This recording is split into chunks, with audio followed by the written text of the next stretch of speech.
अरे पगली, तेरे गम में हम यूं जिया करेंगे, तेरे गम में हम यूं जिया करेंगे। गम बर्दाश्त ना हो तो शराब भी पिया करेंगे। है खुदा, तू ही देखा कोई मंजिल जहाँ हम खुद से बातें किया करेंगे। जाने बसल बतहारा में कैसे जाई हम बहारा में। जाने बसल बतहारा में कैसे जाई हम बहारा में।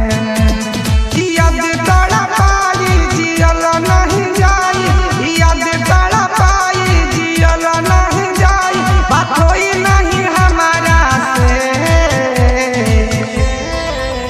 जान बसल बतहारा में कैसे जाई हम बहारा में। जान बसल बतहारा में कैसे जाई हम बहारा में।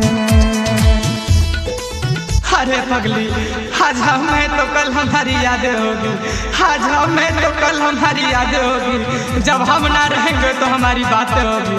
कभी पहले की जिंदगी तो देख लेना, तुम्हारे भी आंखों में बरसाते होगी, तुम्हारे भी आंखों में बरसाते होगी।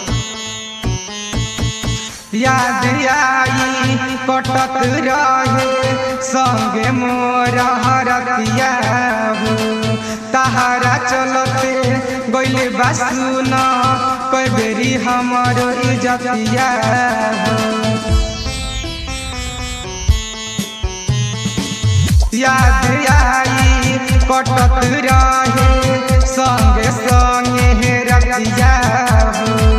तहारा चलते गइल बा पगली कोई बेरी हमर इज्जतिया हो। रहल ना रहाई सहल ना सहाय, रहल ना रहाई सहल ना सहाय।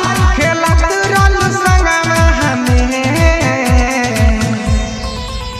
जान बसल बतहारा में कैसे जाई हम बहारा में। जान बसल बतहारा में कैसे जाई हम बहारा में। अरे पगली, बड़े ही अजीब है ये जिंदगी के रास्ते, बड़े ही अजीब है ये जिंदगी के रास्ते। अनजाने मोड़ पर कुछ अपने मिल जाते हैं, मिलने की खुशी दे या ना दे, मगर बिछड़ने का गम जरूर दे जाते हैं, जरूर दे जाते हैं। लागता विश्वकर्मा हमके ले जाइए अपना साथ में। अब न जियब एक भर पियब, मरब जहर खाके रात में। लागता विश्वकर्मा हमके